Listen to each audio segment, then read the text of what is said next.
All right, good morning. The March 27th meeting of the Transaction and Use Tax Oversight Committee is now called to order. Madam Deputy City Clerk, would you please call the roll?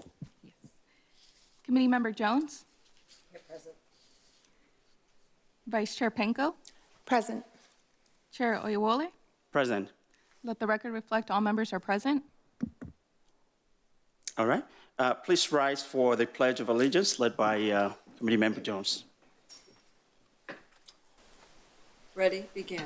I pledge allegiance to the flag of the United States of America and to the republic for which it stands, one nation, under God, indivisible, with liberty and justice for all.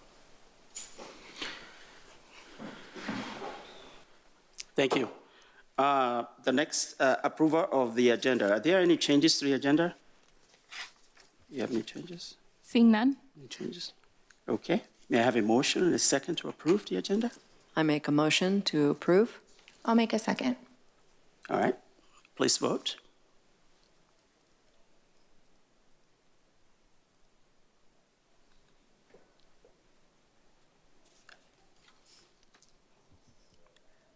Motion carries unanimously, 3-0. All right. Okay, thank you. Mr. Finance Director for administrative updates, please. Good morning. Hope you guys are doing well. Again, thank you, Chairperson Wally, Vice Chair Penko, and Committee Member Jones for your time this morning. You play a vital role in terms of transparency and accountability for Measure T, so we greatly appreciate you serving in this role. As far as the administrative update, the last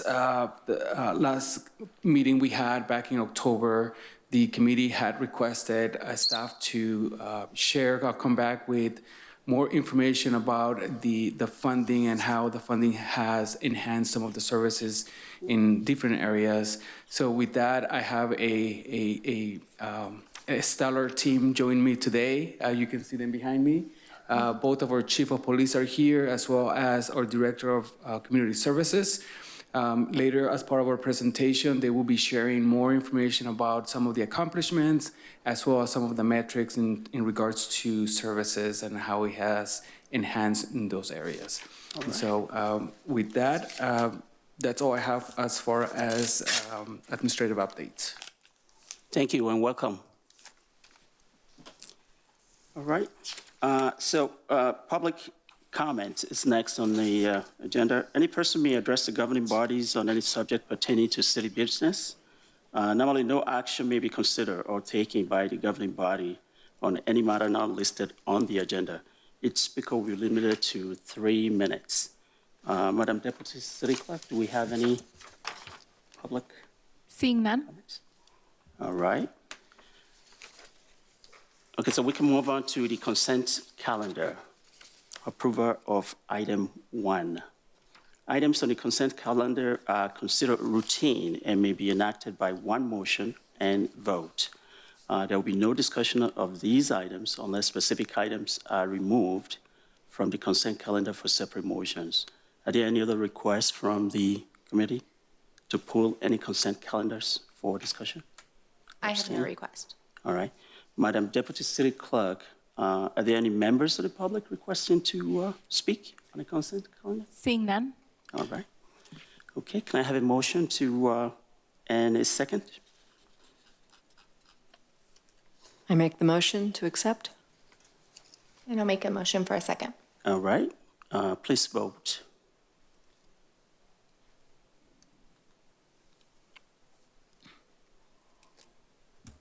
Motion carries unanimously, 3-0. All right, thank you. Let's move on to the discussion item, Measure T budget, T budget to actual. Staff, may we have a staff report, please? Yeah, good morning again, Chairperson Wally. The report that we have for you today relates to the district sales and use tax financial activities through the midpoint for fiscal year 2024-25. Based on the prior fiscal year 23-24 final transaction of the sales and use tax collections, Finance staff proposed a revenue budget amendments during the fiscal year 24-25 budget first quarter update to amend the adopted revenue budget from $31.4 million to approximately $29 million. The Measure T revenue through the December 2024 is approximately $14.4 million. These represent approximately 49.5% of the amended budget. These graphs summarize transaction, sales, and use tax collection for the last 5 fiscal year, and as well as the current collection through December of 2024. When comparing the halfway point district sales tax receipts to the same period last fiscal year, the current revenue is lower by approximately $167,000, or approximately a negative 1.2%. Based on projection of the sales tax receipts collection for the remainder of the fiscal year, the total transaction and use tax revenue is projected to be around $28.5 million. This is approximately $500,000 less than the amended budget. Based on the revenue trend over the last 3 fiscal years, we continue to experience revenue stagnation. Finance staff will continue to work with our sales tax consultant and closely monitor collection through the remaining of the fiscal year. We're hopeful for a strong quarter end, either March or June, based on any past due collections that possibly make up the difference. So we're holding off on any budget adjustments at this point in time. The monthly average receipts were approximately $2.4 million. This is approximately $28,000 monthly average less than the same period last year. You will notice that quarter end months with higher collections.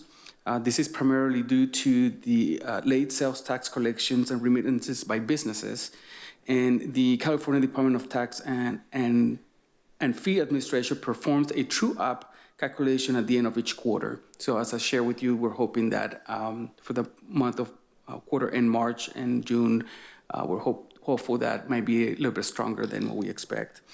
The month of December increase is primarily due to the holiday shopping season. On the expenditure side, the fiscal year 24-25 amended operating expenditure budget is $26.1 million as of December of 24. The year-to-date expenditure as of the preparation of this report is $13.4 million, or approximately 51.3% of the amended budget.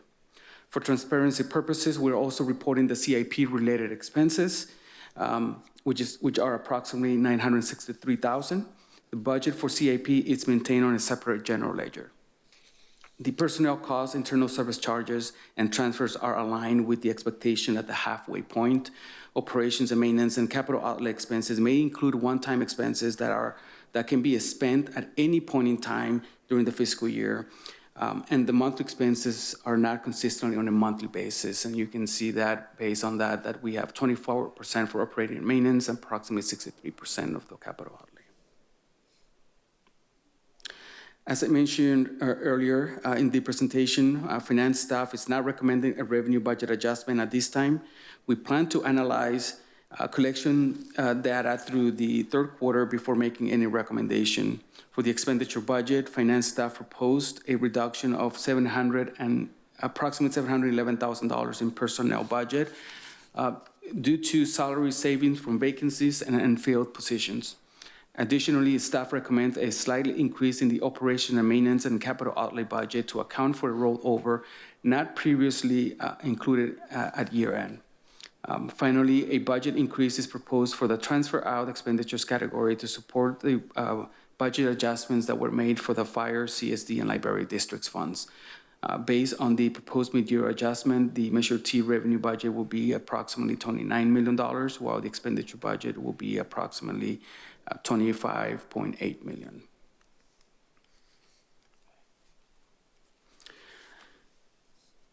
The agenda report refers to a total of 67 funded positions with Measure T funds. This number represents the number of positions when the budget was adopted. The number of actual funded position is broken down in this presentation, but it's a total of 65. So just wanted to make that correction. Of which 30 are for police, 14 are for fire, and 21 are for all other departments. When breaking down the year-to-date expenses for the current year by department and through the halfway point, 73% of the Measure T expenses are public safety related. This is aligned with the amended budget, at 70% of the amended budget is earmarked for public safety. Later in this presentation, both of our chiefs will briefly share more metrics and some of the accomplishments funded by the Measure T fund. We have a small budget for economic development, primarily for marketing, data research, and conferences and training for staff, with the efforts to contract new businesses, create new jobs for the local economy, and continue to highlight Murrieta's brand. Other areas that we're expanding services includes graffiti and weed abatement. The Measure T also funds the vehicle lease program. And lastly, it maintains the city's operating and sustainability reserve requirements. Speaking of operating and sustainability reserve requirement, this table summarizes the various reserves maintained by Measure T Fund. For fiscal year 24-25, the Measure T Fund will set aside $626,487 in various, primarily in the operating reserves.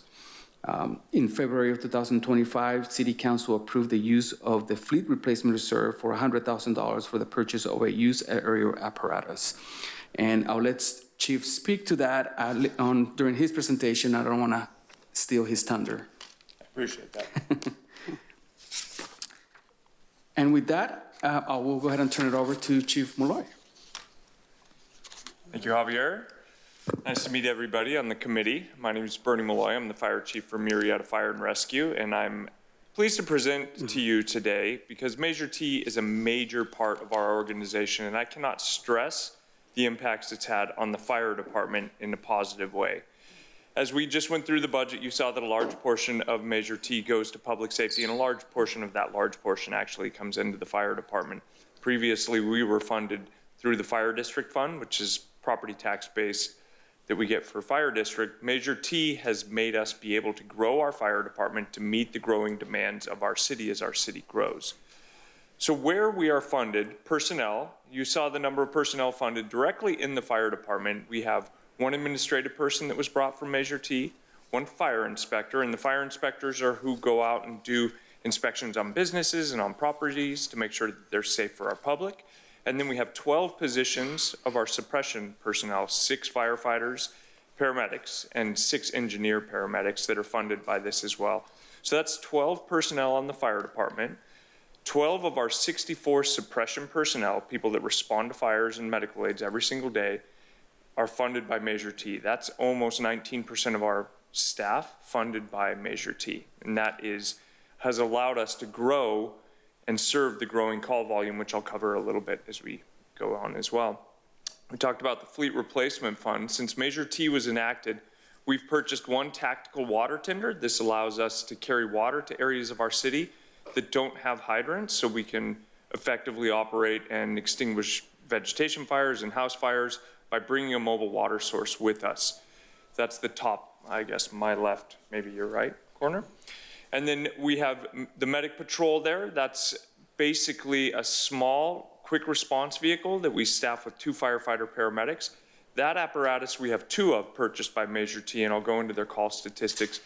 These are handling a lot of calls for medical aids, keeping our fire apparatus available to do suppression work. So we keep our pumps ready to pump water if we have fires. And then at the bottom, you'll see a 100-foot tractor-drawn aerial. This is a Pierce apparatus. Measure T funds have ordered this apparatus. This will be with us next January. They take about 3 years to build these. They're all custom built. We've built one for our city. It will be here in January. This allows us to address the increase of vertical construction we have in our city. You don't have to drive very far to see that everything is going 4 stories, and that's the limits of our current apparatus. As we have future hotels coming that are on the 6 to 7 stories, we wouldn't be able to reach that with the 75-foot aerial apparatus we have. This apparatus will allow us to do that. You notice though that it's a tractor drawn aerial. So there's a driver at the back of this apparatus and the front of this apparatus. This will be completely new to us. We will have to train those 64 personnel that will be operating this equipment throughout their time with the organization. We'll have to train them on how to use it. So we also use Measure T funds to purchase a practice or a training tiller from Pechanga Fire Department. So we've purchased a used aerial apparatus that we have now that we're going to be training all of our personnel so that when our new apparatus arrives, we're able to use that the day it gets here. And this will allow us to deliver that service to the higher elevations that we're seeing our construction as our city changes. All of this made possible by Measure T. We certainly would not have had the funding in the fire district fund with our previous funding model that we had in place. I talked about the medic patrols, which are Measure T funded completely. The personnel, we do have it funds 6 engineers, but that offsets the cost of putting the second paramedic on these measured. So essentially, you're looking at apparatus that are fully funded by Measure T. We have 2 of them, and you can see their response versus our next busiest, which is an engine company. So we have over 5,000 responses per year, and this trends with Medic Patrol and Medic Patrol 2 and Medic Patrol 3, and the personnel and the apparatus are completely covered by Measure T. So we had over 12,000 calls for service last year. 5,000 of those were absorbed by our Measure T funded apparatus, meaning almost half of the calls in the city are completely covered by the cost of Measure T. And again, with these medic patrols responding to the medical aid incidents with 2 paramedics and all of the paramedic equipment we carry on our fire apparatus, we're keeping our fire suppression apparatus available in case we have fires, rescues, or more complex incidents. And if we look at the call trending of calls that have been absorbed by the Measure T funded positions and apparatus, you see that almost immediately it jumped up to over 5,000 calls, and it trends that way. When you start seeing flat numbers like this, it's not because our call volume isn't going up, it's because our unit hour utilization of those apparatus at the time of the call is complete. They're always on a call during the peak demand times. So it levels out like that because our units are busy. And that's what we actually want to see with these units, is them being busy delivering service. That is all I have. I'm going to turn it over. All right, good morning. Just like Chief Malloy said, I'm going to echo a lot of his sentiment about what Measure T has meant to my department and just the public safety of our community. Without Measure T, we would definitely be falling behind in terms of personnel, technology, infrastructure, equipment, which in the law enforcement community is constantly evolving. Whether it's new Senate bills or new laws that kind of relegate our tactics and we have to, kind of change our tactics. Well, with that comes usually new equipment or new technology that we can use to make us and the community safer. So with that, Measure T has definitely assisted us in keeping up with that crush of new stuff that is required. First, as stated earlier, we have 30 police department personnel that are funded by Measure T since its inception. That's going to include 20 police officers, 9 dispatchers, and 1 cadet position. And in total, between the 30 positions, we have 185 employees at the PD, and that's going to make up about 16 to 17% of our workforce is Measure T funded. Some of the programs that we have funded through it is, well, the Teen Citizens Academy is something that we're trying to develop right now. We do run one with, for adults and, citizens of Murrieta, but we think we need to extend that outreach to the youth, and we're looking to kind of mimic what we do with the normal Citizens Academy with the teens. Just have to kind of bring in a little more tech, a little more apps, a little more TikTok, and I think we'll be able to hit it right. Currently, the CCW background investigations, that's something that we used to fund out of Measure T, but that was something big for our city. We became kind of the leader in the law enforcement industry for this region on how we process and run our background investigations for the CCW. But since then, recently, that money's been changed over to the general fund. But it definitely helped us start up and make it what it is today. This is the area that I'm going to focus the most on, that this is what is allowing us to keep up with the times and maintain the safety record that we have for this city. First, you're going to see Axon. That is mostly our, well, numbers are up there, right? 105 tasers, which every officer on the department will carry, minus my command staff. 60 in-car cameras, which we just went with last year.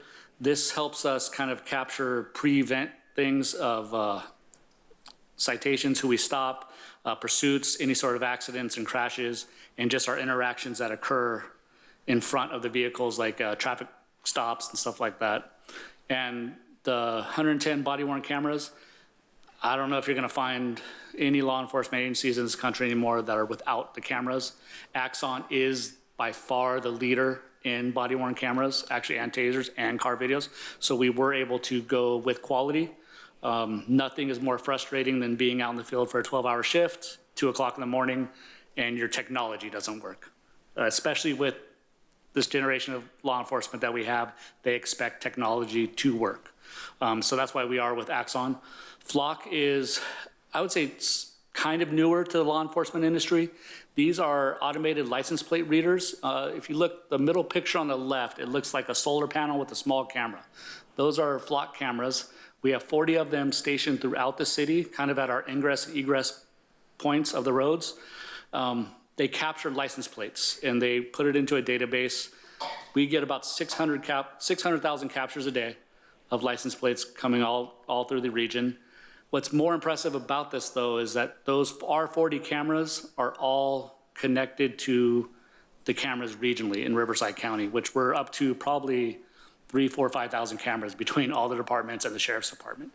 And really, we can keep on spiderwebbing that out to the counties around us also.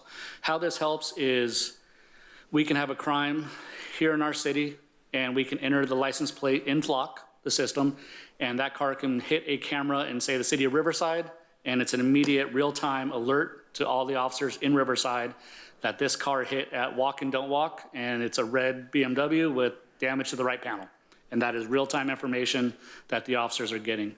We have arrested homicide suspects, bank robbers, a lot of domestic violence people with these cameras.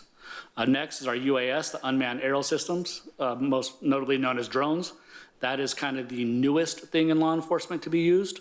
We're using it to the fullest every night. We have our drones up. We're following people, we're locating people. This allows us to get a view from up top without the use of a helicopter. Our officers carry them, well, we have 6 officers and a supervisor. They each carry them in their vehicles so they can deploy at any time.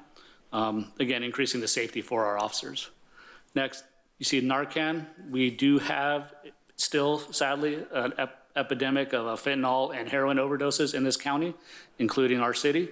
Narcan is issued to every officer. So for immediate overdoses, if we're on scene prior to fire, we are able to administer the Narcan. And we've had numerous life-saving incidents every year because of that. And then some equipment that we get is some vehicles and some equipment with our new hires as we're growing. Some more technology and infrastructure improvements. That is our command post that we currently have up top. I think we're going on 20, 25 years old. But with Measure T, we've been able to update the stuff inside of it, the technology, the equipment, the computers, to allow us to still operate effectively from within that. Additionally, at the police department recently, we did a remodel of our locker room.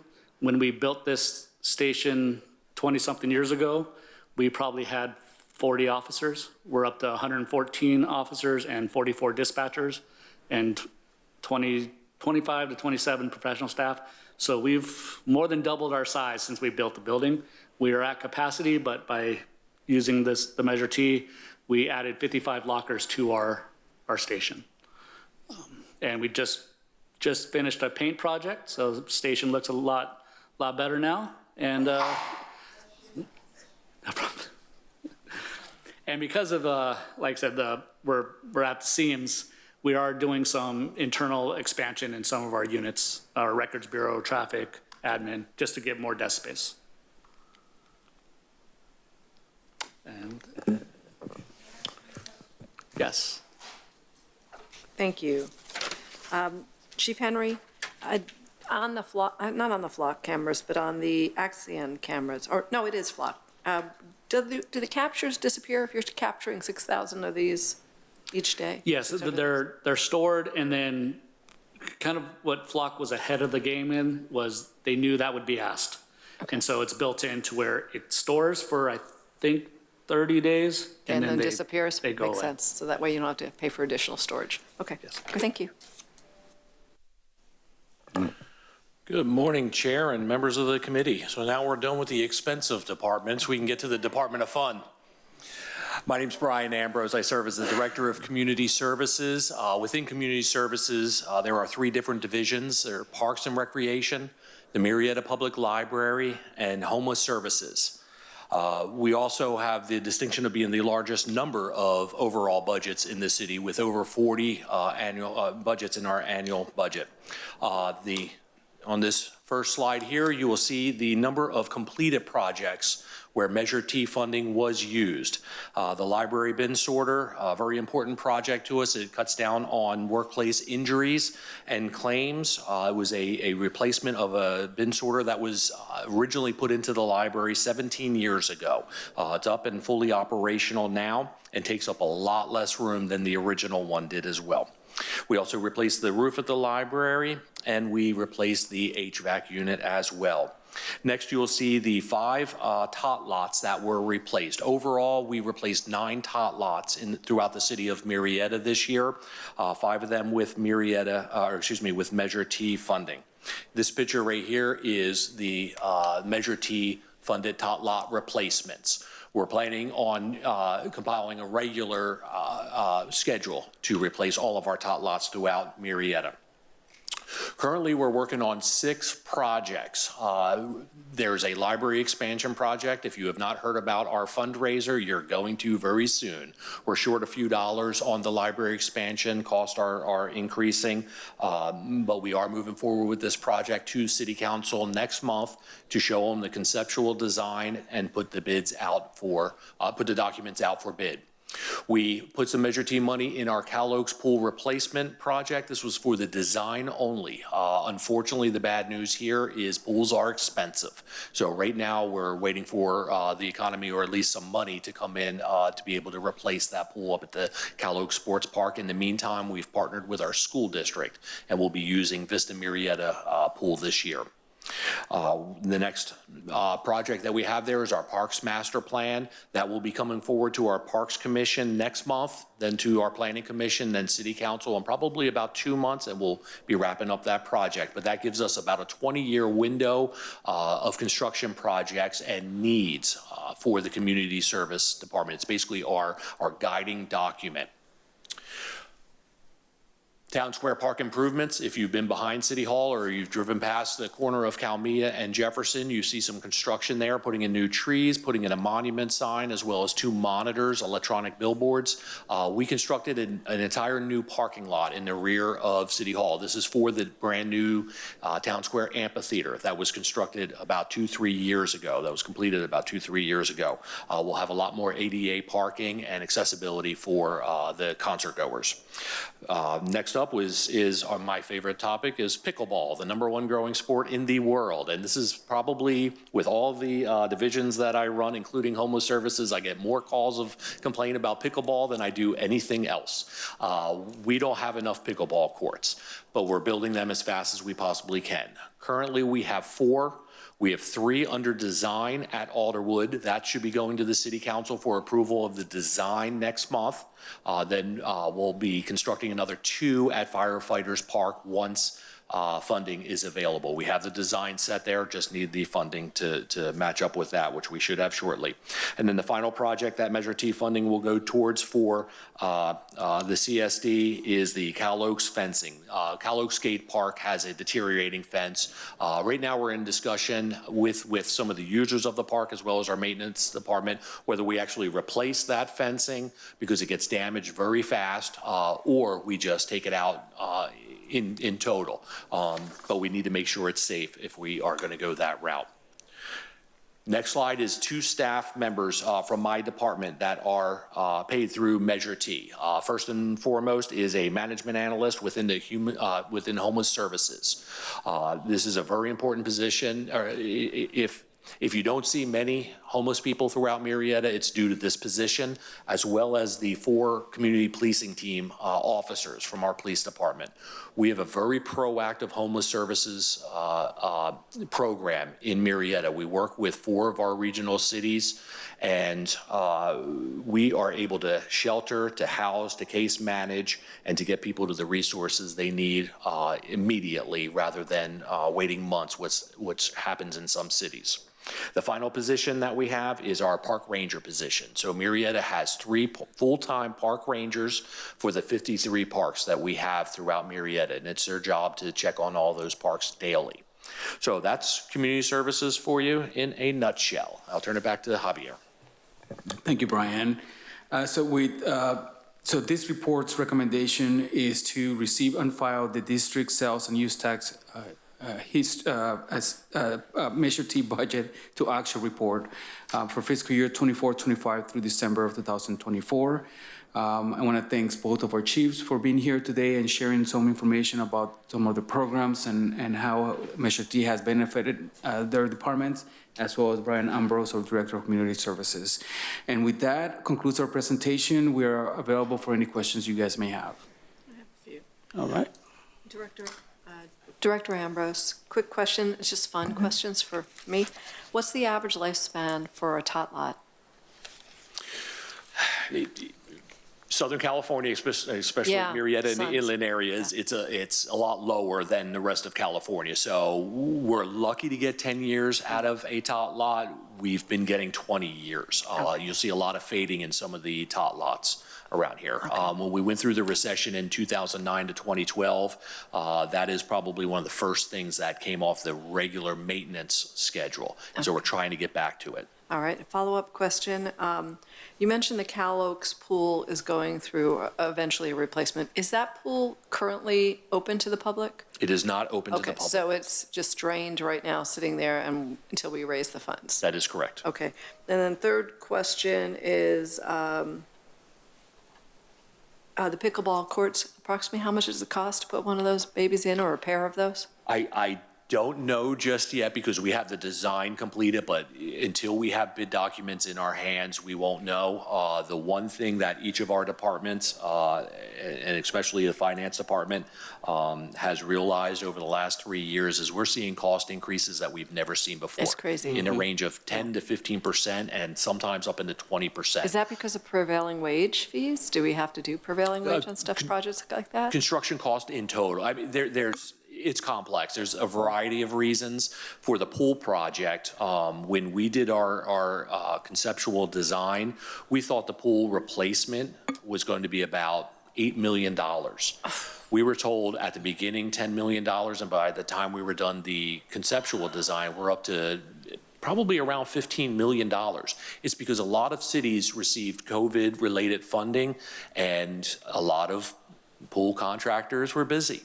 And it's the law of supply and demand. Yeah. But all costs are going up. Currently, right now, we're dealing with an issue with the library where the uncertainty in the market is driving the price up, price of steel and wood specifically. Thank you. All right. Do you have any questions? I do. Brian, I have 2 questions for you. The pool, do you have the bids in, or are you still accepting bids on that? Personally, that sounds so high. We never put the pool project out to bid, so we have a conceptual design. The next step would be to put together the specifications, which are your construction documents. It's a huge binder of, grading, parking, everything is associated with it. So that has not been, we realized what the costs were going to be, and rather than putting money into what is essentially a sinking pit at this time, we decided it's best to postpone and partner with the school district. Got it. Okay, one other question. I heard the skate park has some sand in the bottom of that. Is that because of the fences? And I know you mentioned lots of pickleball courts going in. That's great for the adults, but what about some money for the kids? I have a teenager, so. Sure, and tot lots are it's a priority of ours to get that scheduled, as well as our programming. We do have a very robust programming. The sand in the pool, so I just returned from back east. Unfortunately, I had to go out to a funeral, and I heard that there was some sand out there. I texted our maintenance supervisor who works for our Public Works Department. I assume they have gotten that sand out of there. If they have not, I'll definitely talk to him today. Thank you. You're welcome. All right, thank you very much. I think I actually don't have any specific questions for you, but I wanted to thank two chiefs and Mr. Ambrose for coming in to give us some ideas about this.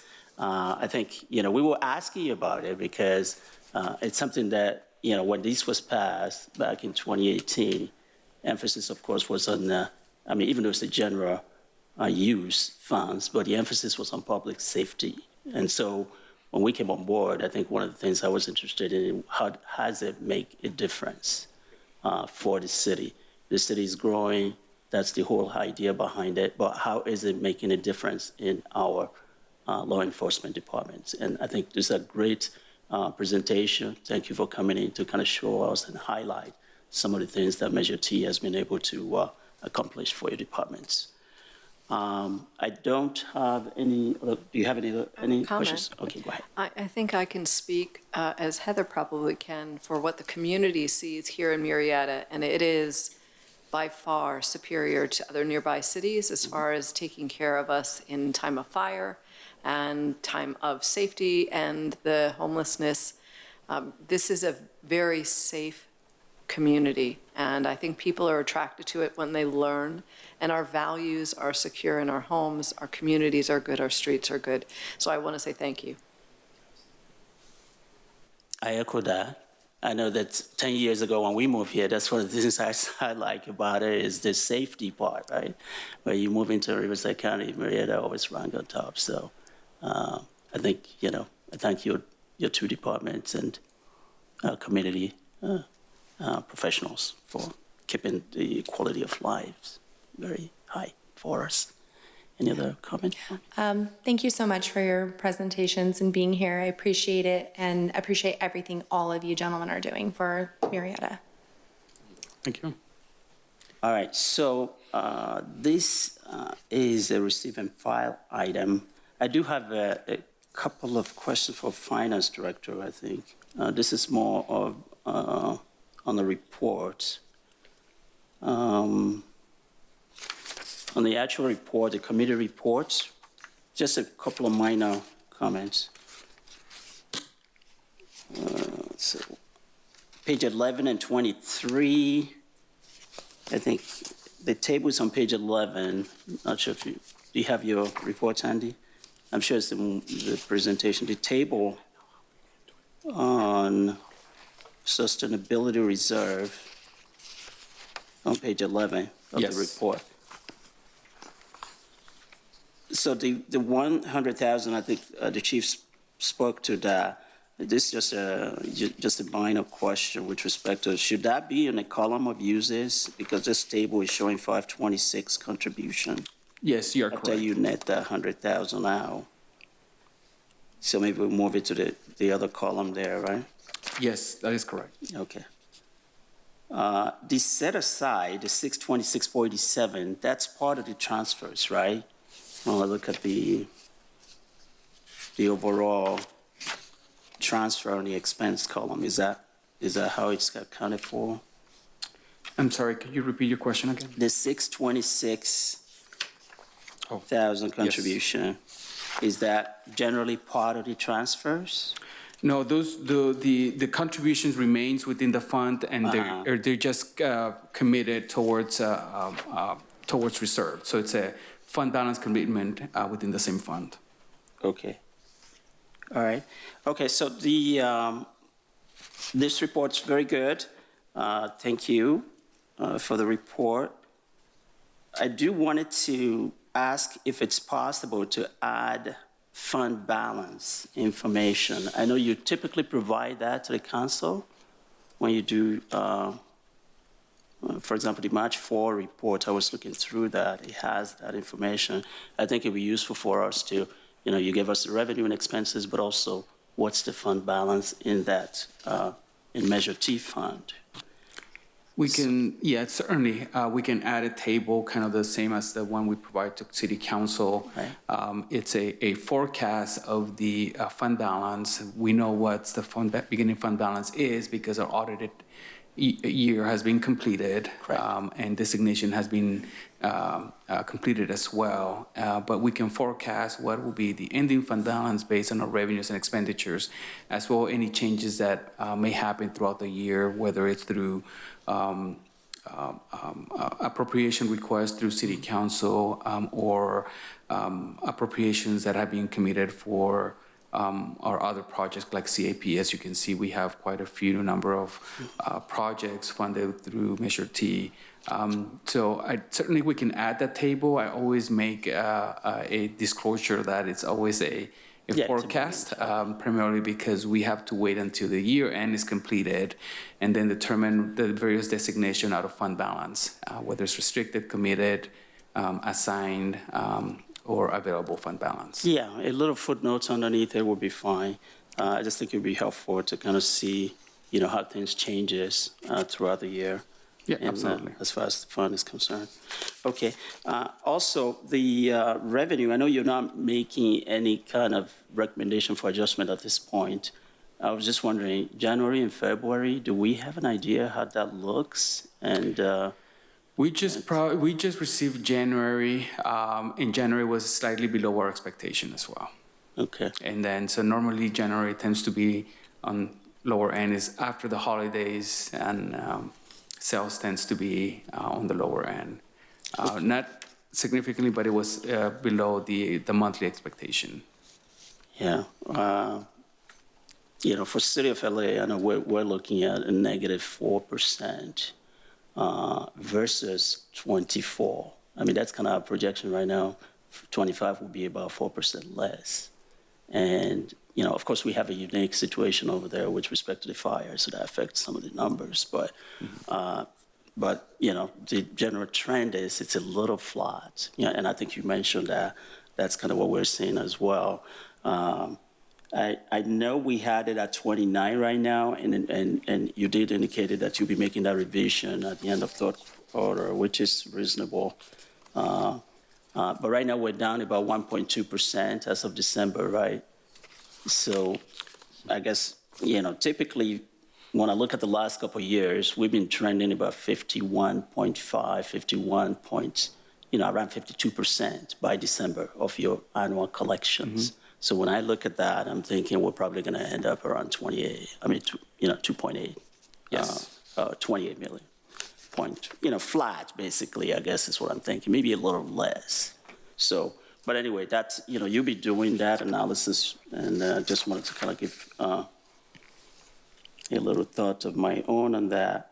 We're probably not going to hit 29, I guess is my point. We'll be down a little. Also, what about next fiscal year? When does that conversation come into play with respect to projection? So we're actually going through our budget development process for the next 2 fiscal year. We start off always with the baseline of the budget from year over year. We work very closely with the various departments in regards to their budget, primarily with the public safety departments. Once we do get the request, we have further discussions about each of the items being requested in terms to their operational needs. We subsequently then we work with our city manager's office, review the proposed budget, and further refine as needed there. So we're at that point in time where we'll be drafting the final budget for our city manager's office for final review before we present this to council as part of a budget workshop. That budget workshop is scheduled for May 6th. Okay. Pending any further adjustments that we may hear from either city manager's office at that point in time or our city council will make one final adjustment at that point for any new requests or any adjustments. And the intent is to bring it back for adoption on the first meeting in June, which I believe is June 6th. Okay. All right. Thank you for that information. We just went through our process to, in terms of forecasting what we think the revenue might be for City of LA for next year as far as our general fund. And based on a lot of what's going on now, which, I'm sure everybody's kind of seeing what's happening on the national economy front, there's a lot of uncertainty, right? At least in the near term, right? There's a lot of, opinions on how tariff is going to affect sales and that type of thing. Mm-hmm. So there's people on the positive side, there's people on the negative. We're going to have to wait to see how it works out. But one thing that's kind of most people agree on is it's probably going to increase the price for some folks. And so that's always affects sales, right? Sales tax is economically sensitive revenue source. So as we go into next year, we're thinking, at least for our purpose, when we did our forecast for next fiscal year, we're thinking things are probably modest growth is probably what's going to happen as things settle down in the next fiscal year maybe. But this, in the immediate term, is going to be a little bit of a turbulence in the economy. That's going to affect some of the economic sensitive revenue. And we're thinking we might end up being maybe relatively flat for this first year. I know City of Murrieta, the budget is every 2 years, right? But yes. The following fiscal year, we're hopeful that things will balance up, right? The economy will start growing again. But I think the shock into the system right now with respect to a lot of the policies and the uncertainty will probably affect in the near term. So that's just my take when you start looking at what your revenue numbers is going to look like for the upcoming budgets. Yeah. Thank you for those comments, and I concurred with with some of the challenges that we have in terms to making educated decisions of how our budget would look like based on some uncertainties that we're seeing across with various federal government decisions they're making and how that will trickle down to the local economy. And so, but we're certainly in the same position as the City of LA. Well, thank you. And I think, I'm sorry. I just want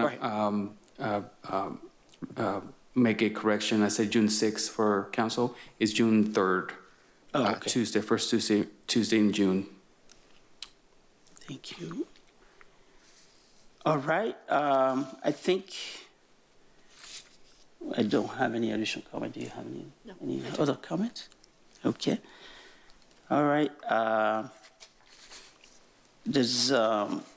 want to thank our chiefs again for coming in. It's a great presentation. We appreciate looking through and hearing about the impact that this measure and the additional funding is making to your departments and the city overall. Thank you for your service. These item doesn't have, there's no, it's a receive and file, right? So no actions needed. So that is receive and file. Any other announcement? No. Okay. All right. So with no further business, we're now adjourned till the next meeting. Thank you. Thank you. Thank you.